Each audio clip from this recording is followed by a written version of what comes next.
Hey there, welcome to my channel. This is where your HOA nightmares and real-life stories come to share. If you have a whole nightmare you would like to share, please send it to me at the email provided below. I will consider all submissions for the channel. Also, if you like this video or another one that you've seen on my channel, go ahead and hit the like button so that it gets recommended to other people. Okay, so before we get into this video, this happened in a different state, but in case you're wondering, the HOA can't do any of this stuff in Florida because it's specifically illegal here.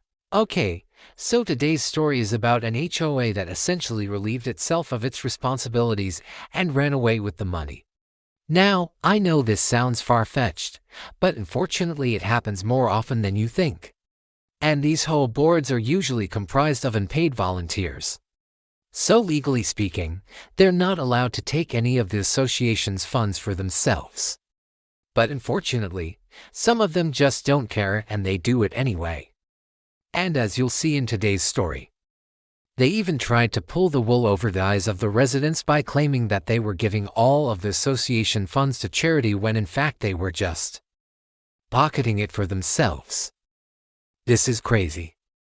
So let's go ahead and dive right into it. The HOA board president embezzled tens of thousands of dollars from the homeowners association and gave the remaining board members kickbacks for doing nothing.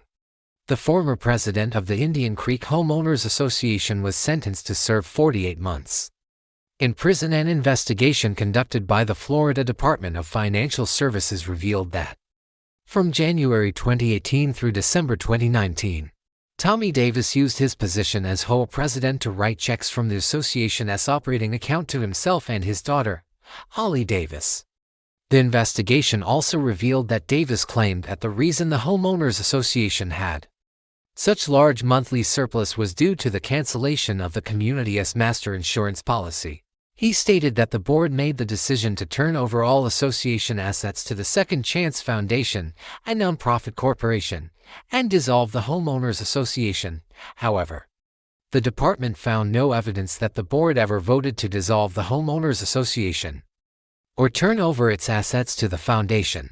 In fact, Davis admitted that he was the sole owner and director of the foundation and used the entity to perpetuate the fraud. He was trying to pull the wool over the eyes of the residents by saying that they were donating all the money to charity when in fact he was just donating all the money to himself. His wife was listed as the registered agent for the foundation. Davis further admitted that he was having financial problems, which is why he stole from the homeowners association. At the end of the day, the entire board resigned in order to hide their wrongdoings, and they were successful in doing so for quite some time, but eventually the truth came out. Now, this is a prime example of what happens when HOA board members aren't held accountable for their actions. They literally get away with murder sometimes. It's important that you understand that the HOA board members aren't appointed by the residents. The residents elect them. So it's very important that you keep an eye on who's running your HOA and that they are held accountable for their actions. You may not be able to trust the people you elect to these positions. This is exactly why I recommend that you do your own independent research on the candidates before voting for them. Find out if they've been sued in the past. Have they settled any lawsuits? Do they have any liens against them? Do they owe the IRS money? Do they have a history of bankruptcy?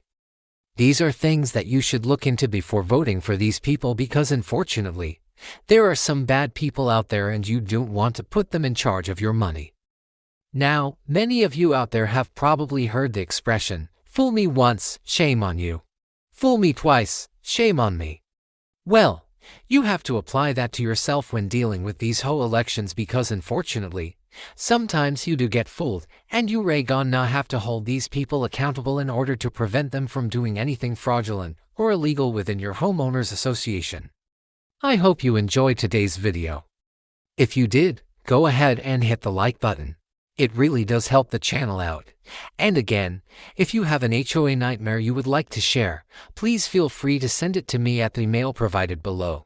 Thanks for watching. Have a great day and stay away from HOA BS as much as you can.